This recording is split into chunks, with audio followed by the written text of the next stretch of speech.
हर कोई एक apocalyptic survival game में पहुंच गया था। लोग सुपर पावर्स के लिए पागलों की तरह लड़ रहे थे। मैं अकेला ऐसा था जिसने अनलिमिटेड मनी चुना। सब लोग मुझ पर हंसे और मुझे बेवकूफ कहा। उन्होंने कहा कि एपोक्लिप्स में कैश की कोई कीमत नहीं होगी, लेकिन उन्हें कुछ पता ही नहीं था। जॉम्बीज नहीं थे, सुपर पावर्स वाले जिंदा इंसान कहीं ज्यादा खतरनाक थे। सिस्टम की घोषणा गूंज उठी। हम 300 खिलाड़ियों को सीधे गेम में उतार दिया गया है। सिस्टम ने बताया कि हम सभी असल दुनिया में मर चुके थे। जिंदगी का दूसरा मौका पाने के लिए हमें इस एपोक्लिप्टिक गेम के अंत तक जिंदा रहना होगा। फिर अगला चरण आया, स्टार्टिंग आइटम्स चुनने का समय। मैंने शेल्फ पर मौजूद चीजों पर सरसरी नजर डाली। ज्यादातर अलग अलग सुपर पावर्स थीं। बाकी खिलाड़ी उन्हें हथियाने के लिए पागलों की तरह लड़ रहे थे। मैं सीधे लिस्ट के आखिरी पन्ने पर गया। सबसे नीचे मुझे एक सिक्का दिखा जिस पर लिखा था एंडलेस वेल्थ। मैंने 2 बार नहीं सोचा, उसे तुरंत उठा लिया। मेरे एक क्लास मॉनिटर वॉन्ग टैग, जो मेरे साथ ही अंदर आया था, उसने माइंड कंट्रोल चुना था। मुझे वह सिक्का लेते देख वह मेरा मजाक उड़ाने से खुद को रोक नहीं पाया। मार्क, तुम्हें सच में पैसों की इतनी डेस्परेशन है? दुनिया खत्म होने वाली है, कैश तुम्हारा क्या भला करेगा? इससे पहले कि मैं कुछ जवाब देता, वह क्लास की सबसे खूबसूरत लड़की लियू रुयान की तरफ मुड़ गया। उसने एक ऐसी चीज चुनी थी जिसका नाम था द पावर ऑफ लव। उसने कहा, मैं हर इंसान को अपने प्यार में पागल कर सकती हूँ, यहां तक कि जम्बीज भी मुझ पर मोहित हो जाएंगे। सच्चे प्यार की सुरक्षा के साथ मैं तो पक्का जिंदा बचूंगी। जब सभी आइटम्स चुन लिए गए तो सिस्टम फिर से बोला। उसने हर किसी को अपनी एबिलिटीज ट्रेन करने और आने वाले युद्ध की तैयारी के लिए 1 साल का समय दिया। एपोक्लिप्स मोड आधिकारिक तौर पर 12 महीने बाद शुरू होने वाला था। सिर्फ एक विजेता इस गेम से बाहर निकल पाएगा। सिर्फ आखिरी जिंदा बचने वाला ही ग्रैंड प्राइज जीत सकता था। यह नियम सुनते ही हर किसी के चेहरे के भाव तुरंत बदल गए। जिन लोगों ने टीम बनाने का प्लान किया था, वे अब एक दूसरे को शक की नजरों से देखने लगे। इस सर्वाइवल गेम में कोई दोस्त नहीं था, हर कोई दुश्मन था। मैंने 1 सेकंड भी बर्बाद नहीं किया। मैं वहां से निकल गया और तुरंत अपना एपोक्लिप्टिक सर्वाइवल प्लान शुरू कर दिया। वर्ल्ड मैप देखा, पैसिफिक ओशन में एक अलग थलग पड़े आइलैंड पर अपनी नजरें टिका दी। ये किसी फॉल्ट लाइन पर नहीं था, प्रमुख तूफानी क्षेत्रों से बाहर था। यहाँ एक प्राकृतिक समतल जगह थी, एयर स्ट्रिप बनाने के लिए एकदम सही थी, और यह ऐसे पहाड़ों से घिरा हुआ था जो प्राकृतिक ढाल का काम कर सकते थे। मैंने $1 बिलियन फेंके और उस आइलैंड को सीधे खरीद लिया। मैंने कैजुअली उसका नाम फ्यूचर आइलैंड रखा और दावा किया कि मैं इसे टूरिज्म के लिए डेवलप कर रहा हूं। मैंने एक ही बार में 10 विशाल क्रूज शिप्स खरीदे, उन एनपीसी के साथ कंस्ट्रक्शन कॉन्ट्रैक्ट साइन किए और सारा भारी मशीनरी और बिल्डिंग मटेरियल आइलैंड पर भेज दिया। मैंने एनपीसी एग्जीक्यूटिव से सख्त NDA, non disclosure agreement sign करवाए, यहां तक कि उन्हें भी नहीं पता कि फ्यूचर आइलैंड असल में कहां है। क्रूज शिप्स के फ्यूचर आइलैंड पहुंचने के बाद वर्कर्स ने एक कच्ची हवाई पट्टी बनाना शुरू कर दिया। फिर मैंने हर जगह से कंस्ट्रक्शन वर्कर्स को लाने के लिए 100 चार्टर्ड प्लेन्स बुक किए। उन वर्कर्स ने फ्यूचर आइलैंड को दुनिया की नजरों से छिपाए रखने के लिए दिन रात खून पसीना एक किया। मैंने पहले सिग्नल जैमर्स खरीद लिए थे और सभी वर्कर्स के फोन जब्त कर लिए थे। मैंने आइलैंड पर 10 अल्ट्रा रिइंफोर्स्ड फोर्ट्रेसेस बनवाए। सारा मटेरियल टॉप ग्रेड और सबसे ऊंचे स्टैंडर्ड का था। इन्हें 12 रिक्टर स्केल के भूकंप को सहने के लिए बनाया गया था। हर किले का कमोफ्लाज था। सैटेलाइट्स ऊपर से कुछ भी नहीं पकड़ सकती थी। लेकिन यह सब तो बस ध्यान भटकाने वाला स्मोक स्क्रीन था। असली डूम्सडे बंकर तो जमीन के नीचे था। ये अंडरग्राउंड न्यूक्लियर स्ट्राइक्स और बायोकेमिकल अटैक्स को झेल सकता है। यहां तक कि सुरंग खोदने वाले जॉम्बीज भी 5 मीटर मोटी सॉलिड स्टील को नहीं तोड़ पाएंगे। सतह वाले किलों से अंडरग्राउंड जाने के सीक्रेट पैसेजेस हैं, लेकिन ये रास्ते बहुत ही संकरे बनाए गए थे। एक बार में सिर्फ एक ही इंसान उनमें से गुजर सकता है। अंदर मेज जैसा है। अगर आप किस्मत वाले हुए और सही रास्ता ढूंढ भी लिया, तो भी मेन दरवाजे तक पहुंचने का मतलब यह नहीं कि आप रास्ते में ट्रैप से बच जाएंगे। अगर एक रास्ता बम से उड़ा दिया जाता है तो मैं वापस सतह पर जाने के लिए दूसरे रास्तों का इस्तेमाल कर सकता हूं। एनर्जी ही सब कुछ है। बिजली की सप्लाई की समस्या सुलझाने के लिए मैंने आइलैंड पर विंड टर्बाइन लगाए, टाइडल और न्यूक्लियर पावर जनरेटर्स भी लगाए। पानी का इंतजाम करना भी आसान था। रेन वाटर कलेक्टर्स और सी वाटर डिसैलिनेशन सिस्टम्स लगाए। यहां तक कि ग्राउंड वाटर प्यूरिफिकेशन के उपकरण भी मंगवाए जो कयामत के दए दूषित पानी को पीने लायक बना सकते हैं। इसके साथ ही instant high temperature sterilization, instant low temperature sterilization, ultraviolet sterilization और केमिकल स्टेरिलाइजेशन इक्विपमेंट्स भी थे। एक वेस्ट वाटर ट्रीटमेंट सिस्टम विशेष रूप से सीवेज को संभालता है। फ्लडिंग को ध्यान में रखते हुए सभी वाटरप्रूफ्ड बनाया गया। ब्लास्ट डोर्स बंद होने पर पूरी एयर टाइट हो जाते हैं। अंडरग्राउंड ड्रेनेज सिस्टम बहुत ही मजबूत है। मैंने कई एयर प्यूरिफिकेशन सिस्टम्स लगाए हैं जिससे अंडरग्राउंड शेल्टर में हमेशा साफ और भरपूर हवा रहे। मैंने 1 ऑक्सीजन कैनिस्टर भी जमा कर लिए हैं, बस उस स्थिति के लिए जब मुझे खुद को अंडरग्राउंड शेल्टर में पूरी तरह सील करना पड़े। मैंने 12 कंपार्टमेंट्स बनवाए हैं। अगर 1 या 2 खराब हो जाएं तो बाकी काम संभाल सकते हैं। हर कंपार्टमेंट का अपना एक खास काम है। उनमें से 3 कंपार्टमेंट्स में सबसे नई ऑटोमेटेड फार्मिंग टेक्नोलॉजी का इस्तेमाल होता है, जो सब्जियां उगाने, मछली पालने और मुर्गियां पालने में सक्षम है। मैंने 2 वेयरहाउस में इतना सामान जमा कर लिया है जो मेरे लिए 10 साल तक काफी रहेगा। दवाइयां, खाना और पोसानी। जब भी एनपीसी को मेरे कंस्ट्रक्शन पर शक होता, मैं बस उनका मुंह बंद रखने के लिए टिप्स के तौर पर पैसे फेंक देता। ईगल लैंड गया और भारी हथियार खरीदे, जिनमें mobile combat robots, reconnaissance drones शामिल थे। और चूंकि मैं इतनी भारी रकम चुका रहा था, तो ब्लैक मार्केट के जरिए न्यूक्लियर वॉरहेड्स भी हासिल कर लिए। मैंने न्यूक्लियर सबमरीन भी छिपा रखी थी।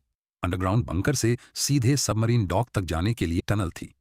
एबिलिटी वाले खिलाड़ियों को आइलैंड तक पहुंचने से रोकने के लिए मैंने असली आइलैंड की जगह आर्टिफिशियल रीफ्स लगवा दी। वहां से आने वाला कोई भी बड़ा जहाज चट्टानों से टकराकर डूब जाएगा।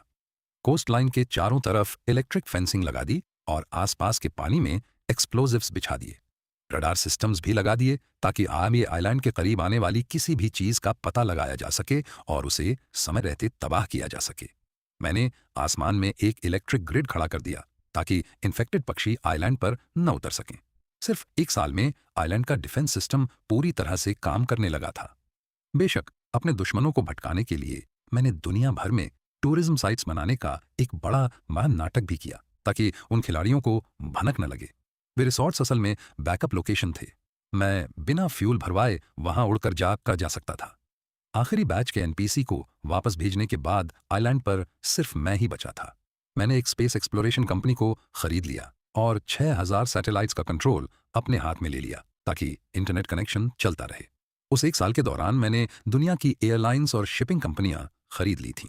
फिर आखिरी हफ्ते में मैंने सभी प्लेन्स और शिप्स को तबाह करने का आदेश दे दिया। पूरी दुनिया जानती थी कि सबसे अमीर आदमी ने लंबी दूरी के ट्रांसपोर्टेशन को तबाह कर दिया है। सभी एनपीसी को लगा कि वह पागल हो गया है। सिर्फ खिलाड़ियों को समझ में आया ग्लोबल टाइकून उनका ही कंपटीशन था। खिलाड़ियों की चैट इंटरफेस पर नोटिफिकेशन पॉपअप हुआ। वांगतांग ने मुझसे पूछा, मार्क, वह ग्लोबल टाइकून तुम ही हो, है ना? वही इकलौता था जिसने इन्फिनिट वेल्थ चुनते देखा था। लेकिन मैंने उसे पूरी तरह नजरअंदाज कर दिया। 1 हफ्ते बाद एपोक्लिप्स आ गई। जिन खिलाड़ियों ने अपनी एबिलिटीज मैक्स आउट कर ली थी, वे एक्शन के लिए तैयार थे। पब्लिक स्क्रीन पर 300 खिलाड़ियों के नाम और आईडीज दिखाई दिए। मैं नंबर 99 था, वांगतांग नंबर 100 था, ल्यूरुयान नंबर 101 थी। अटेंशन, एपोक्लिप्स शुरू हो चुका है। यह गेम तब तक चलता रहेगा जब तक कि सिर्फ एक खिलाड़ी न बच जाए। किसी को भी उम्मीद नहीं थी कि एपोक्लिप्स दुनिया भर में वर्ल्ड वाइड डाउनपोर के साथ शुरू होगा। कई दिनों की लगातार बारिश ने फ्लडिंग ला दी। फ्यूचर आइलैंड पर भी असर पड़ा। लेकिन आइलैंड इतना छोटा था कि 2 दिन में बादल आगे बढ़ गए। मुझे अपने अंडरग्राउंड बंकर में छिपने तक का समय नहीं मिला। एबिलिटी यूजर्स पूरी तरह से हैरान रह गए थे। वे इस दुनिया में ब्रोक आए थे। पूरा साल वे पैसे कमाने के लिए संघर्ष करते हुए अपनी शक्तियों को ट्रेन कर रहे थे। उनका संघर्ष तो बताने की जरूरत ही नहीं। जो सप्लाई उन्होंने जमा की थी वह अपैथेटिक थी। सिर्फ कुछ ही खिलाड़ियों ने जुगाड़ करने के लिए अपनी शक्तियों का इस्तेमाल किया था। कुछ विला हथियाने में कामयाब हुए थे। उन्होंने बेसमेंट में एक शेल्टर बनाया था। बाढ़ ने सबसे पहले बेसमेंट पर ही हमला किया। उनकी सारी सप्लाई बर्बाद हो गई। पूरा का पूरा विला बाढ़ में निगल लिया गया। कुछ खिलाड़ियों ने अंडरग्राउंड गैराज में शेल्टर बनाए थे। वे भी पूरी तरह डूब गए। ऊंचे फ्लोर वाले शेल्टर अभी के लिए सुरक्षित थे, लेकिन बारिश रुकने का नाम नहीं ले रही थी। अंडरग्राउंड खिलाड़ियों की पहले से ही कम सप्लाई धीरे धीरे खत्म होने लगी। हर कोई घबराने लगा। इस बीच मैं स्नैक्स चबा रहा था और लाइव स्ट्रीम देख रहा था। एक स्ट्रीमर पर्दों के पीछे छिपा हुआ था और चुपके से सड़क के पार वाली बिल्डिंग की रिकॉर्डिंग कर रहा था। एक खिलाड़ी सप्लाई लूटने के लिए अपनी फायर पावर का इस्तेमाल कर रहा था। स्ट्रीमर बोला, भाइयों, ये कोई स्पेशल इफेक्ट्स नहीं है ना कॉस्प्ले, ये एक असली एबिलिटी यूजर है। वह कॉम्प्लेक्स में सिक्योरिटी गार्ड हुआ करता था, अब वह दरवाजों को जलाकर पिघला रहा है। ये उसकी पहली डकैती है। चैट में कमेंट्स की बाढ़ आ गई। तो एबिलिटी यूजर्स सच में होते हैं? क्या इसका मतलब है कि एपोक्लिप्स आ गया है? स्ट्रीमर ने कहा, संभल कर, जैसे ही वह उस बिल्डिंग का काम तमाम करेगा, उसका अगला निशाना तुम्हारी बिल्डिंग होगी। फायर पावर वाले खिलाड़ी की किसी ने एनपीसी को टिप दे दी। स्वॉट कमांडोज रेस्क्यू बोट्स में कॉम्प्लेक्स में घुस आए। उन्होंने बंदूकें तानकर बिल्डिंग को घेर लिया। स्ट्रीमर एक्साइटमेंट से कांप रहा था। गाइस, मैं पहली बार गन फाइट देख रहा हूं। उस गार्ड की आग ने कुछ ही सेकंड्स में स्टील के गेट को पिघला दिया। स्वॉट टीम बिल्डिंग में घुस गई। गोलाबारी बहुत तेज थी। अचानक छत से एक आकृति उड़ती हुई निकली और सीधे बाढ़ के पानी में जा गिरी। कुछ ही देर बाद ग्लोबल चैट पर उस खिलाड़ी का नाम ग्रे होते देखा। इसका मतलब था कि वह खिलाड़ी मर चुका था। ठीक उसी वक्त चैट विंडो में वांग तांग ने मुझे फिर से मैसेज किया, मार्क, चलो टीम बनाते हैं। देखो, हम पुराने क्लासमेट्स हैं, हमारे नंबर भी एकदम आसपास हैं। अगर हम टीम बना लें तो हम पक्का अंत तक पहुंचेंगे। वह बेशर्मी से मुझे वीडियो रिक्वेस्ट्स भेजता रहा, लेकिन मैं इग्नोर करता रहा। अगर मैंने उसके साथ टीम बना ली और हम ही आखिरी दो बचे, तो वह मुझे मारने और अकेले जीतने के लिए माइंड कंट्रोल का इस्तेमाल करेगा। क्या वह मेरी बुद्धिमानी को कम आंक रहा था या खुद को ज्यादा होशियार समझ रहा था? पानी और बिजली कट चुकी थी। खाना खत्म हो रहा था। 3 महीने की बाढ़ ने एनपीसी की सारी उम्मीदें कुचल दी थीं। आखिरकार कुछ लोग ये सब बर्दाश्त नहीं कर पाए और डेस्परेट रिस्क लेने लगे। हर जगह लूटपाट और आगजनी शुरू हो गई। जिंदा बचने का रास्ता ढूंढने के लिए खिलाड़ी भी भीड़ में मिल गए थे, लेकिन एबिलिटीज को छिपाकर नहीं रखा जा सकता था। उन्होंने हायर अप्स का ध्यान खींच लिया। मनोहन ने एबिलिटी ए यूजर्स को पकड़ने का सीधा आदेश जारी कर दिया। जो भी पकड़ा जाता, रिसर्च फैसिलिटीज में भेज दिया जाता। 1 महीने के अंदर 30 खिलाड़ियों के नाम पब्लिक स्क्रीन पर आ गए। अचानक खिलाड़ी डरे हुए पक्षियों की तरह हो गए थे। हर कोई खौफ में था। इस बीच मैं एक बिल्कुल ही अलग दुनिया में जी रहा था। अपनी सब्जियों को चेक कर रहा था, अपनी हवेली में गेम खेल रहा था, पूल में तैर रहा था। फ्यूचर आइलैंड तो पैराडाइज था। मैं एक बहुत ही शानदार जिंदगी जी रहा था। लेकिन अच्छे दिन ज्यादा नहीं टिकते। आखिरकार किसी ने मेरे साथ धोखा कर ही दिया। किसी ने वर्ल्ड चैट पर गुमनाम तरीके से पोस्ट किया, प्लेयर 99 साइन दुनिया का सबसे मापते अमीर इंसान है। उसने एपोक्लिप्स से पहले पक्का शेल्टर बनाए होंगे। प्लेयर 99 को ढूंढो और हर कोई जिंदा बचेगा। लंबे समय से खामोश वर्ल्ड चैट अचानक फट पड़ी। प्लेयर 99 सामने आओ। तुम अकेले मजे कर रहे हो, जबकि हम सैकड़ों लोग यहां तड़प रहे हैं। इतना क्रूर और शातिर। हाँ, ऐसे खिलाड़ियों को खत्म कर दो। 99 को ढूंढो और हम सब जिंदा बचेंगे। सब लोग हमला करो। सभी खिलाड़ी पागल हो गए। वे मुझे जिंदा नोच खाने के लिए बेताब थे। मैं बस शांति से छिपकर रहना चाहता था, लेकिन तुम्हें मुझे सबके सामने लाना ही था। मैंने वर्ल्ड चैट में एक मैसेज भेजा, सब लोग शांत हो जाओ। मैं प्लेयर 99 हूँ, 99 हूँ। तुम्हें शेल्टर चाहिए, मैं तुम्हें शेल्टर दे सकता हूँ। लेकिन मैंने सिर्फ 4 देशों में शेल्टर बनाए हैं, ड्रैगन, एसा, मैमल, हंस, कंगारू। और हर शेल्टर में ज्यादा से ज्यादा 20 लोग ही आ सकते हैं। मैंने वर्ल्ड मैप पर 4 जगह मार्क कर दी। तुम लोग 200 से ज्यादा हो, तुम सब तो इसमें फिट नहीं आ सकते। फिर भी मैं तुम्हें शेल्टर का पासवर्ड दे दूंगा। जो पहले आएगा, फर्स्ट कम फर्स्ट सर्व। मेरे पीछे मत आना। जैसे ही मैंने पासवर्ड डाला, हर खिलाड़ी पागलों की तरह भाग पड़ा। अगर वे शेल्टर तक पहले पहुंच गए तो वे बाढ़ से बच जाएंगे। रातों रात कुछ खिलाड़ी पहले ही पहुंच चुके थे, ज्यादातर स्पीड बेस्ड एबिलिटीज वाले। शेल्टर ऊंची जगह पर बनाए गए थे, जो बाढ़ के पानी से सुरक्षित थे। जब उन्होंने दरवाजे खोले और अंदर गए, तो यह जन्नत में कदम रखने जैसा था। आखिर मैंने यह 4 शेल्टर लेविश बनवाए थे। इनमें हर वह सुविधा थी जो आप सोच सकते हैं। फ्रीजर फ्रोजन फीस्ट से भरे हुए थे। खिलाड़ी 58 ने गर्व के साथ वर्ल्ड चैट पर लाइव स्ट्रीमिंग शुरू कर दी। शेल्टर से यह उम्मीद नहीं थी। कभी नहीं सोचा था कि यह इतना शानदार होगा। पैसा सच में खुशियां खरीद सकता है। अंदर स्टेक और मटन खा रहे थे, रेड वाइन पी रहे थे। मेज स्वादिष्ट पकवानों से भरी हुई थी। खिलाड़ी 58 ने कहा कि 12 लोग पहले से ही अंदर थे। उन्होंने ड्रैगन किंगडम शेल्टर लॉकडाउन करने के लिए वोट किया। रिसोर्सेज सीमित थे, अब कोई और अंदर नहीं आ रहा था। बाकी खिलाड़ी अभी भी रास्ते में थे। लाइव स्ट्रीम देखकर उनका दिमाग खराब हो गया। शेल्टर के बाहर खिलाड़ियों की लहरें लगातार पहुंचती जा रही थीं। बाढ़ में डूबने या भूखों मरने से तो अच्छा था कि लाइफलाइन को कैसे भी करके हथियाना ही था। जिंदा रहने की सर्वाइवल इंस्टिंक्ट ने उन्हें बेताबी की हद तक धकेल दिया था। उन्होंने अंदर वालों से गिड़गिड़ाकर कहा कि वे दरवाजे खोलें, उन्हें अंदर आने दें, लेकिन अंदर के खिलाड़ियों ने पहले ही डेड बोल्ट कर दिया था। बाहर वाले चाहे दरवाजों और दीवारों पर कितना भी पीट लें या अपनी शक्तियों का इस्तेमाल कर लें, सील हो चुके प्रवेश द्वार को जरा सा भी हिला नहीं पाए। जब अंदर वाले जश्न मना ही रहे थे, मैं अचानक चैट पर पॉपअप हुआ और बोला, क्या उसमें 20 लोगों की जगह नहीं थी? क्या 8 लोग और अंदर नहीं आ सकते? मेरे पास एक ओवरराइड कोड है। दरवाजे लॉक होने पर भी मैं अंदर घुस सकता हूँ। हिडन डोर साउथ ईस्ट में है। दीवार के बेस पर डेकोरेटिव ब्रिक है, उसे घुमाओ और गुप्त दरवाजा खुल जाएगा। बाहर खड़े खिलाड़ी पागलों की तरह उस गुप्त दरवाजे की तरफ दौड़े। उन्होंने उस डेकोरेटिव ईंट को घुमाया और पुरानी दीवार में सच में एक गुप्त दरवाजा प्रकट हो गया। खिलाड़ी अंदर घुसने के लिए पागलों की तरह एक दूसरे से भिड़ गए। वे उन आखिरी 8 जगहों के लिए लड़ रहे थे। एक कमजोर सी दिखने वाली लड़की थोड़ी धीमी थी और पीछे छूट गई। तभी उसके आंसू फूट पड़े और उसने आगे की भीड़ पर पागलों की तरह वार करना शुरू कर दिया, जिससे एक साथ कई खिलाड़ी गिर गए। ब्लेड एबिलिटी वाले एक खिलाड़ी ने जल्दी से अपने पैरों के नीचे की बेलों को काट दिया, फिर मुड़ा और विंड ब्लेड फायर किया।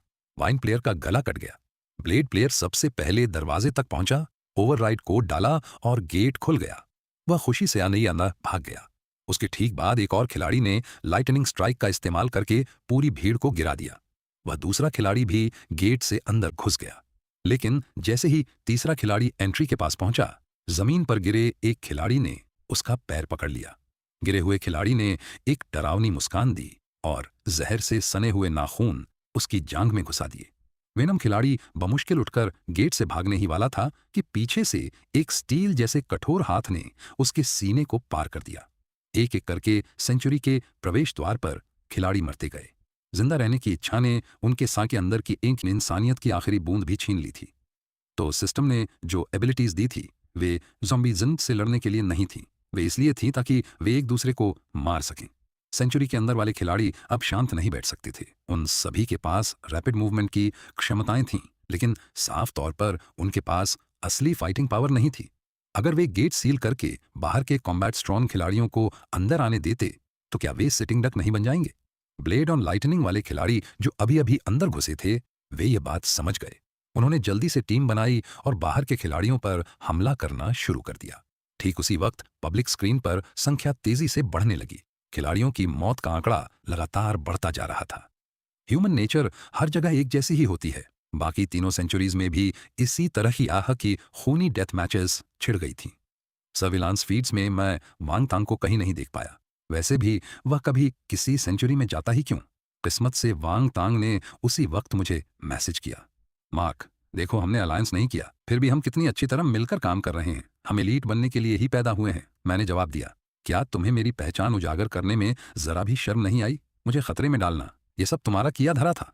वह बोला, इतने नाराज मत हो। अगर मैंने वह प्लान नहीं बनाया होता तो हम उन खिलाड़ियों को उनकी मौत के मुंह में कैसे भेज पाते? तुम्हें मेरे कंपटीशन को साफ करने के लिए मेरा शुक्रिया अदा करना चाहिए। जब हम बात कर रहे थे, सेंचुरी पूरी तरह भर चुकी थी। गेट अपने आप सील हो गया। बाहर खून की नदियां बह रही थीं। जो लोग अंदर नहीं जा पाए थे वे अभी भी बेकार में संघर्ष कर रहे थे। अंदर वाले खिलाड़ी जश्न मना रहे थे। उन्हें अंदाजा भी नहीं था कि उनके साथ क्या होने वाला था। मैं मुस्कुराया। मैंने मुस्कुराते हुए वांग तांग से कहा, यह अफसोस की बात है कि तुम सेंचुरी में नहीं हो। ये कहते ही मैंने एक बटन दबा दिया। एक ही पल में अंदर दबाए गए एक्सप्लोसिव्स फट गए। शॉकवेव ने शेल्टर के बाहर बचे हुए खिलाड़ियों को भी चीर कर रख दिया। धमाके के बाद खिलाड़ियों की संख्या 116 कम हो गई। सिर्फ 51 खिलाड़ी बचे थे। काफी देर बाद वांग तांग ने आखिरकार मुझे एक मैसेज भेजा, मैंने तुम्हें असिस्ट के लिए शुक्रिया, वरना इतने सारे खिलाड़ियों को एक शेल्टर में इकट्ठा करना लगभग नामुमकिन था। जो खिलाड़ी बिना प्लेन या शिप के फ्यूचर आइलैंड तक पहुंच सकते थे वे अब खत्म हो चुके थे। मैं पिछले 1 साल से यही प्लान कर रहा था कि उन्हें एक साथ कैसे खत्म किया जाए। वे शेल्टर्स ही उनकी कब्रें बन गए। शेल्टर के धमाकों की खबर इतनी जल्दी न्यूज में नहीं आ सकती थी। बाकी बचे खिलाड़ियों को कोई अंदाजा नहीं था कि क्या हुआ है आए, लेकिन वांग तांग को तुरंत पता चल गया, जिसका मतलब था कि वह दूर से सब कुछ देख रहा था। तभी सिस्टम ने मुझे एक मैसेज भेजा, किल्स वाला खिलाड़ी बनने पर बधाई, आपको एक एक्स्ट्रा रिवॉर्ड मिलता है। मैं मुस्कुराए बिना नहीं रह सका। देखो, इस एपोक्लिप्स में जीत सर्वाइवल ऑफ द फिटेस्ट की ही होती है। 4 महीने बाद बाढ़ का पानी धीरे धीरे कम हुआ और डूबी हुई जमीन फिर से दिखाई देने लगी। सबने राहत की सांस ली, यह सोचकर कि डिजास्टर अब खत्म हो चुकी है। लेकिन उन्हें अंदाजा नहीं था कि बाढ़ अपने साथ प्लेग भी लेकर आई थी। कई मरे हुए एनपीसी ज़ॉम्बीज में बदल गए। फर्स्ट स्टेज एपोक्लिप्टिक फ्लड को पार करने वाले 101 खिलाड़ियों को बधाई। अगला है दूसरा चरण, एपोक्लिप्टिक ज़ॉम्बीज। आखिरकार अब एबिलिटीज के चमकने का समय आ गया था। सो कॉल्ड नंबर 99 तो अब मरा हुआ ही समझो। उसी पल लियू रुयान ने मुझे एक प्राइवेट मैसेज भेजा, मार्क, तुम्हारी एबिलिटी नहीं है, तुम ज़ॉम्बी एपोक्लिप्स में जिंदा नहीं बच पाओगे। अगर तुम मुझे थोड़ी सप्लाई दे दो और अपनी लोकेशन बता दो तो मैं आकर तुम्हारी रक्षा कर सकती हूं। मैंने धीरे से एक क्वेश्चन मार्क टाइप किया। मेरी शक्ति को कम मत आंकना, मैं पूरी तरह से इसी वजह से बाढ़ से बच पाया हूं सना हूं। मुझे बेशक पता था कि वह कैसे जिंदा बची। लव जगाने वाली अपनी शक्ति का इस्तेमाल करके अपने पड़ोसियों से सप्लाई ठग ली थी। रेस्क्यू टीम आई तो सबसे पहले उसी को बचाया गया था। ये सब सोचकर मैंने जवाब दिया, सॉरी माओलिए याला सायरी, मुझे कोई दिलचस्पी नहीं है। वैसे भी लियू रुयान का यह जानना कि मैं ही सबसे अमीर आदमी हूं कोई कोइंसिडेंस नहीं था। कॉन्टिनेंट में ज़ॉम्बी वायरस फैल गया क्योंकि मैंने प्लेन्स और शिप्स पहले ही तबाह कर दिए थे, जिससे प्रशांत महासागर, पैसिफिक आइलैंड नेशंस, अंटार्कटिका तक जाने के ट्रांसमिशन रूट्स कट गए थे। बेसिक ज़ॉम्बीज से निपटना मुश्किल नहीं था, लेकिन वायरस बहुत ही तेज रफ्तार से फैल रहा था। बार बार फैलने के बाद म्यूटेशंस दिखने लगे, बिल्कुल वैसा ही जैसा मैंने प्रेडिक्ट किया था। स्मार्ट ज़ॉम्बीज, मासेस और सुपर पावर्स वाले ज़ॉम्बीज चुपचाप सामने आने लगे। जब तक कोई ज़ॉम्बी किसी एबिलिटी यूजर का मांस खाता था, उसे उनकी शक्तियां मिल सकती थीं। खिलाड़ियों को समझ आ गया कि अलायंसेस के बिना वे मर जाएंगे, इसलिए उन्होंने एक साथ मिलकर ज़ॉम्बीज़ के हमलों को रोकने के लिए बेस बनाना शुरू कर दिया। लेकिन ये बेस सिर्फ ज़ॉम्बीज़ से ही नहीं लड़ते थे, वे एक दूसरे से भी लड़ते थे, सप्लाई और जिंदगियों के लिए भिड़ते रहते थे। ज़ॉम्बी वायरस को देखते हुए मुझे फ्यूचर आइलैंड पर इन्फेक्टेड मछलियों को पहुंचने से रोकने के लिए समुद्र में स्टील नेट्स लगाने पड़े। आसमान में इलेक्ट्रिक ग्रिड्स लगा दिए गए थे, जिससे पक्षियों को उतरने से रोका जा सके। सूरज की रोशनी कुछ मध्यम सी लग रही थी। बारिश के दिनों में मैं अपने अंडरग्राउंड बंकर में छिप जाता था। जब मशीनों से टेस्टिंग कंफर्म हो जाती कि बारिश का पानी साफ है, तभी मैं बाहर निकलने का जोखिम उठाता था। मेरे ऊपर ज़ॉम्बी वायरस का बस इतना ही असर पड़ा था। जमीन पर लैंड बेस्ड नेटवर्क्स बहुत क्रैश हो चुके थे। एनपीसी संदेश भेजने के लिए सिर्फ रेडियो का इस्तेमाल कर सकते थे, लेकिन मैं उन पुरानी कबाड़ चीजों से कोई मतलब नहीं रखता था। मेरे ऊपर मौजूद हजारों सैटेलाइट्स मुझे रियल टाइम में सब कुछ देखने की इजाजत देते थे। मुझे पहले से ही अंदाजा था कि पक्षी इस वायरस को फैलाएंगे।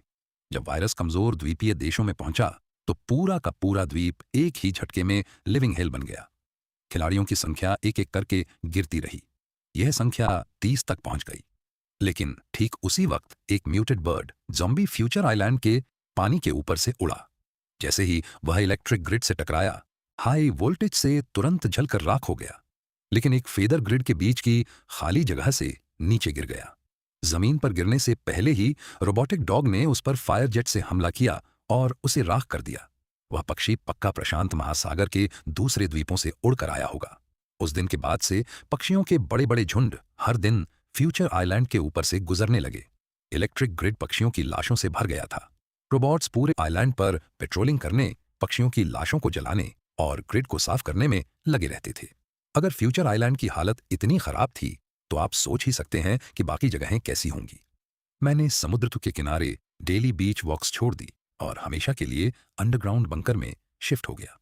न्यू ईयर्स है, लेकिन दुनिया में किसी का भी जश्न मनाने का मन नहीं है सिवाय मेरे।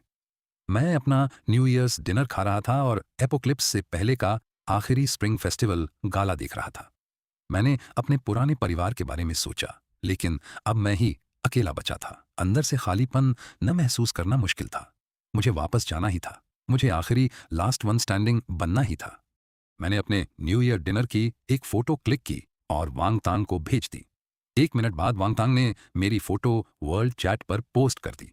मैं सोच ही सकता था कि कैसे खिलाड़ी इसे देखकर पागल हो गए होंगे। गुस्से से भरे कमेंट्स की बाढ़ आ गई। प्लेयर 99 बहुत मजे में जी रहा है। लानत है, हमें एक वक्त का गर्म खाना भी नसीब नहीं हो रहा और उसके पास पूरा पकवान सजा है।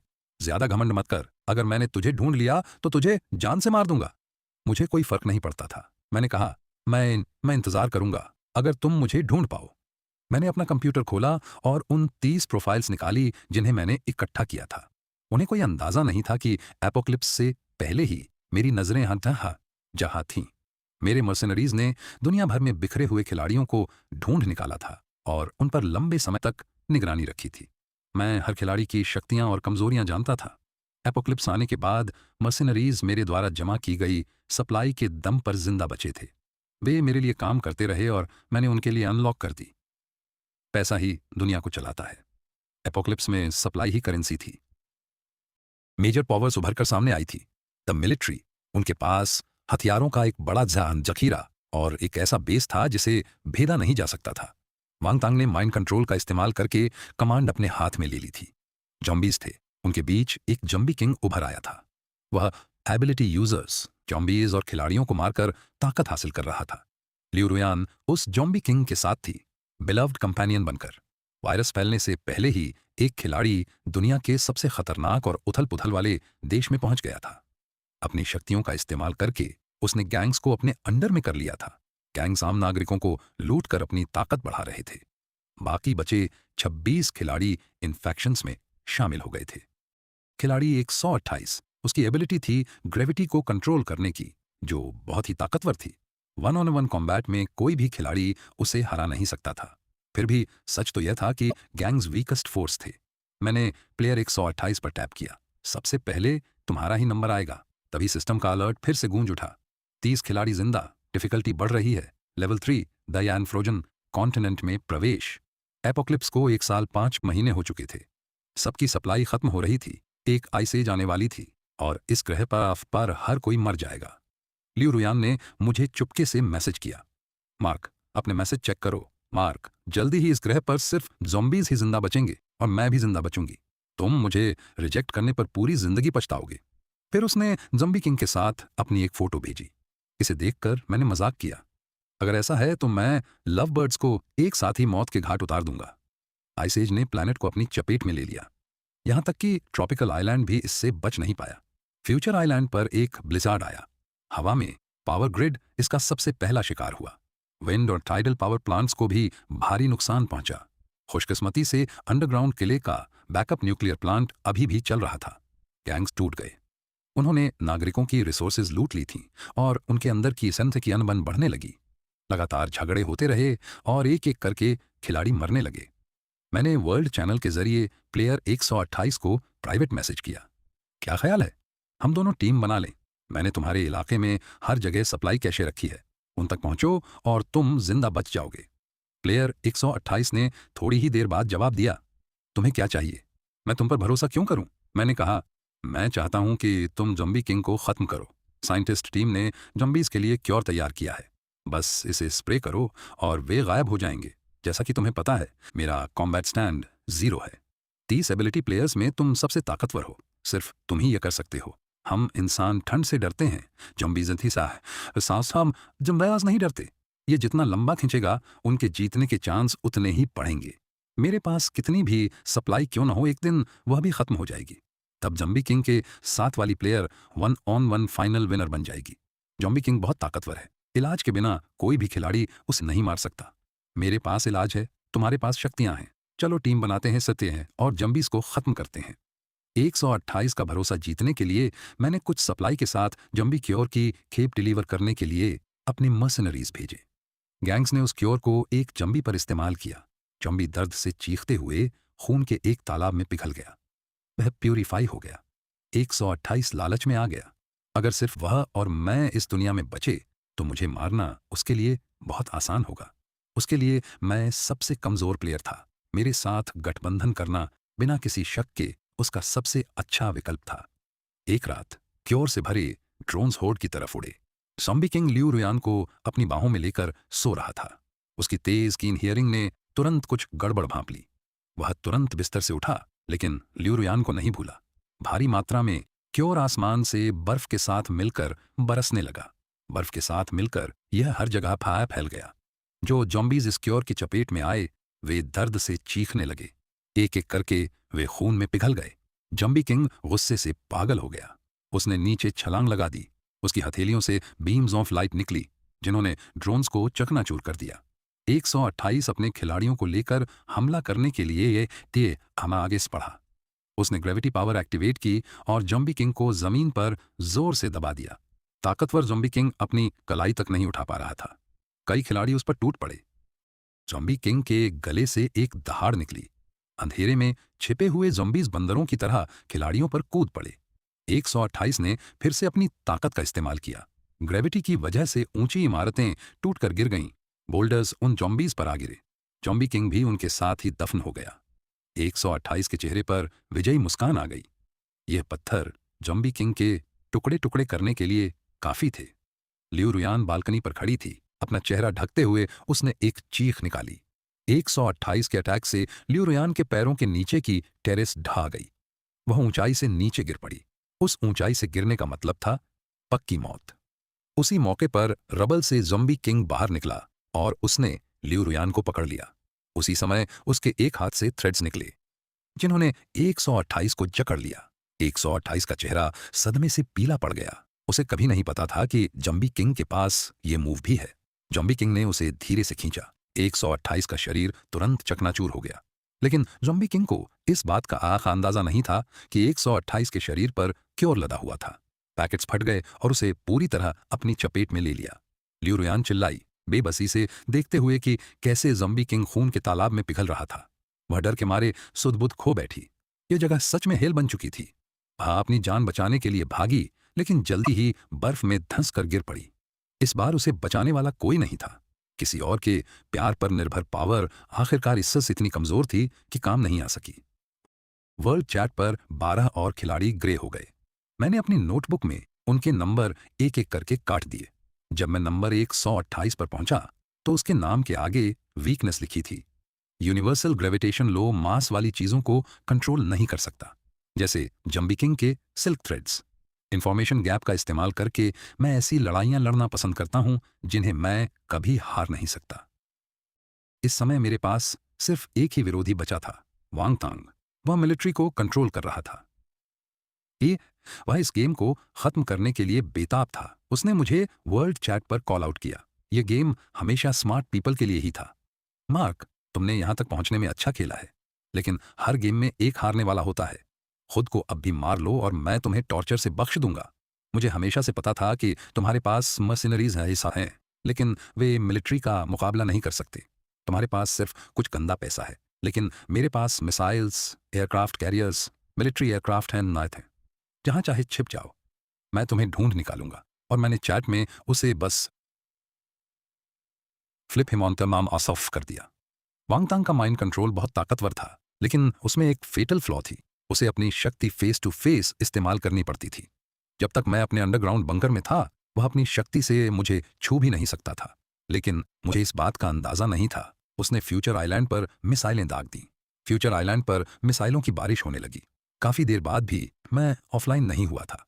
वांगतांग को अपनी आंखों पर यकीन नहीं हो रहा था। मार्क, तुमने तो सच में एक बहुत ही मजबूत छिपने की जगह बना रखी है। तो ठीक है, मैं खुद आकर तुम्हें वहां से घसीट कर बाहर निकालूंगा। वह एयरक्राफ्ट कैरियर से वहां आ गया।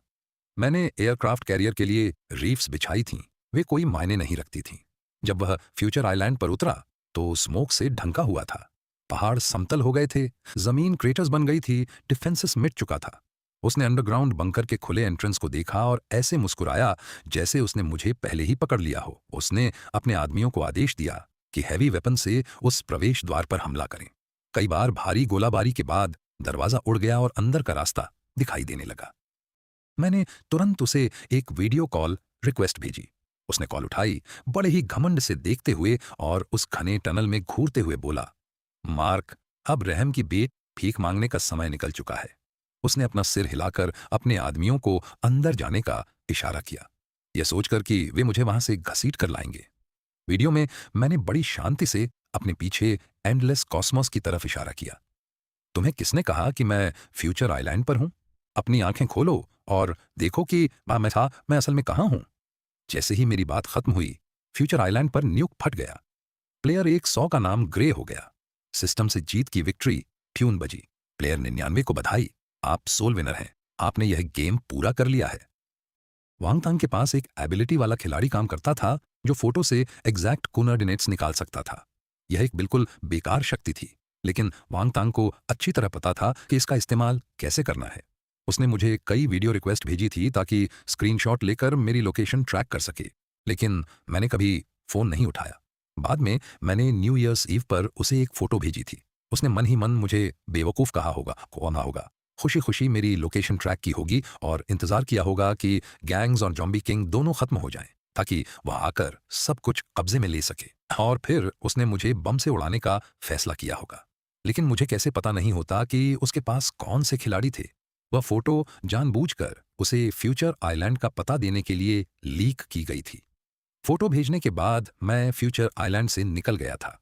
सिस्टम ने रिवॉर्ड दिया था। वह था एक बार अपनी सारी सप्लाई के साथ पलक झपकते ही टेलीपोर्ट होने का मौका। बिल्कुल वैसे ही मुझे स्पेस स्टेशन पर टेलीपोर्ट कर दिया गया था, लेकिन सिस्टम ने मुझे वापस पृथ्वी पर जाने का कोई रास्ता नहीं दिया था। रिवॉर्ड का इस्तेमाल मैं बिल्कुल अंत तक नहीं कर सकता था।